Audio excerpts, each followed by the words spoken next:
સામુ કેમ જોઈએ છે તેમ કહી યુવક ઉપર બુટલેગર અને લુખ્ખા તત્વોએ હુમલો કર્યો। આ ઘટના કતારગામ વિસ્તારમાં બની હતી। આ ગુનામાં આરોપીની સુરત એસઓજી પોલીસે ધરપકડ કરી છે।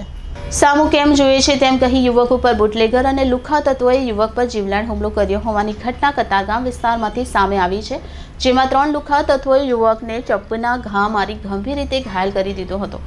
આ ઘટના કતારગામ અંબાતલાવડી વિસ્તારમાં બની હતી। ગંભીર રીતે ઘાયલ યુવકને સારવાર માટે હોસ્પિટલ ખસેડવામાં આવ્યો હતો। આ જીવલેણ હુમલા બાબતે કતારગામ પોલીસ સ્ટેશનમાં ફરિયાદ નોંધાઈ હતી। આગામી યોજાનાર લોકસભાની ચૂંટણી અનુસંધાને શહેરમાં કાયદો અને વ્યવસ્થાની પરિસ્થિતિ જળવાઈ રહે તે માટે મર્ડર, હાફ મર્ડર, મારામારી જેવા ગંભીર ગુનામાં સંડોવાયેલ આરોપીઓને તાત્કાલિક ઝડપી પાડવા એસઓજી પોલીસ ટીમ કામે લાગી હતી।